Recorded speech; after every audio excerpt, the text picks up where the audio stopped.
G'day West Coast, Jeff Johnson here, and I'm joined today by Dan Lewis, representing, in this case, the Friends of Clayoquot Sound. We're going to talk a little bit of about the history of the Friends of Clayoquot Sound, I guess the history of Clayoquot Sound in many ways as a result, and its potential future, and something they're doing in order to make people a little more aware of issues and the current state of the environment out here. So thanks, first of all, for joining us, Dan. Why don't you start with a little background of how the Friends of Clayoquot Sound came to be?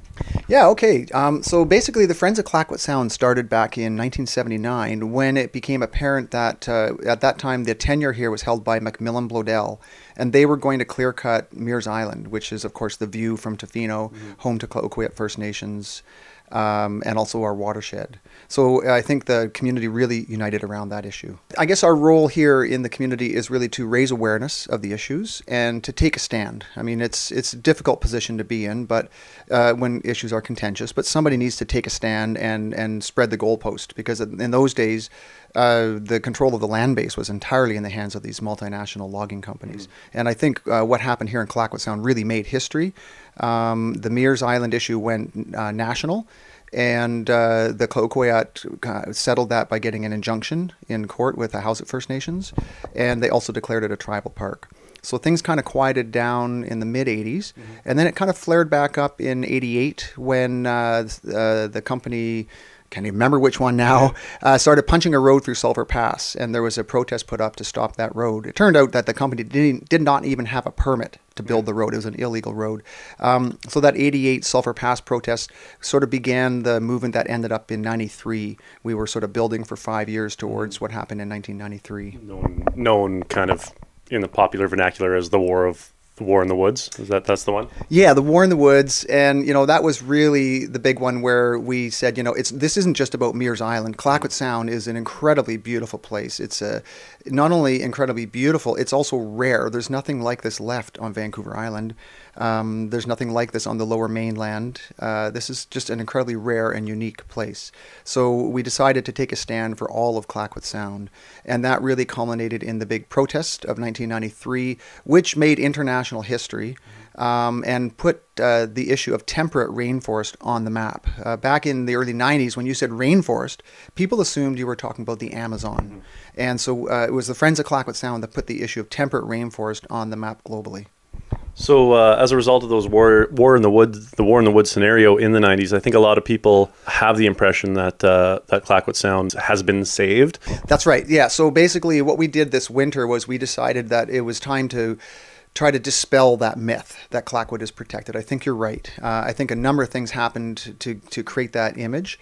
There was a memorandum of understanding signed between Greenpeace, some of the larger groups. Friends did not sign that. With ESOC, the logging company here.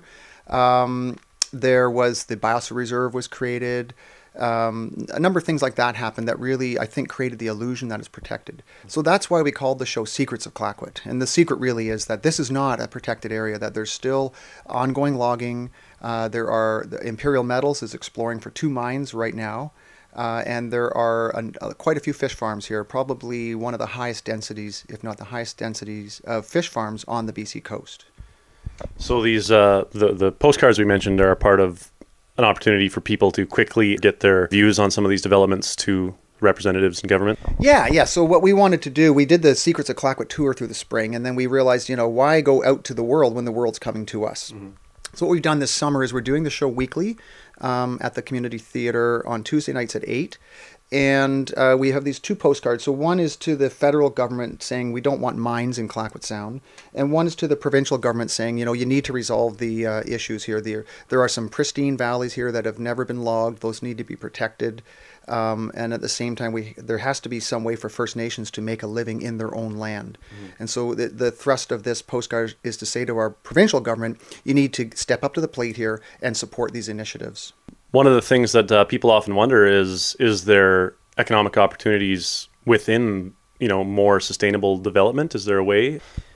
Yeah, I don't like the term sustainable development because I think it's come to mean continued growth. And that's the problem it was intended to solve. But what I think we need to do is create a sustainable culture. We need to find a way to live within the limits of our planet. And if we can't do that here in Clayoquot, where could you do it? We have such a healthy environment here and abundance. And so I think the key is that Clayoquot Sound can be a role model for the world. And First Nations are obviously going to play a huge role in that. It is their land, and well, that's really not been resolved, but it's clearly it's up in the air. Whose land is it? That's an unresolved issue here. But they are obviously ethically, you're required to involve all interested parties in the region, or you should be required to involve all interested parties in the region in the process, regardless of, I think, that legal ramification anyway. Right. I mean, our position here at Friends of Clayoquot, we support First Nations rights and title. And we recognize their title to the land. That's not an issue for us. At the same time, somebody has to be able to say, someone has to stand up when things are going wrong and say, this is not right, this is not moral. And the way I look at it is there is a United Nations Declaration on the Rights of Indigenous People. There's also a United Nations Declaration, it's actually the Convention on Biodiversity, which we signed in 1992. And so our position here is that both of these UN declarations have to be lived up to. And that's the challenge for us as a people, as a province, and as a country.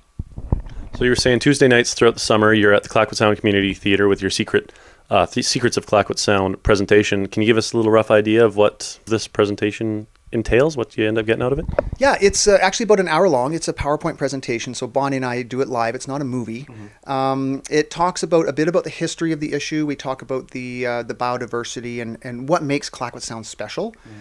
We look at the global context. We look at the regional context. And then we talk a bit about the different issues that we're facing here. So the logging, the mining, the fish farms, and also we talk about New Channel culture and the issues that they're grappling with and how these two have to come together, and we have to find a way to protect the environment while protecting First Nations rights at the same time. Is there anything else that we haven't covered here that you wanted to get mentioned? One last thing I'd like to say is just that the idea of the postcards is to make it easy for anybody living here, anybody working here who supports our cause and does not want to see an open pit copper mine 10 kilometers away. We're trying to make it easy for people to get involved and actually be part of the campaign. So people can come in, they can come to the show, they can sign a postcard, they could bring some postcards to a party and get their friends to sign them.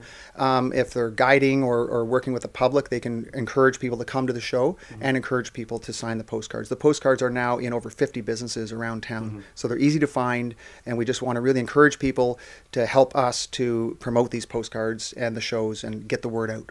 And if people can't find them around town, they can drop into the Friends of Clayoquot Sound office right here beside Sobo. That's right. We're right across from the liquor store at the corner of 2nd and Neil.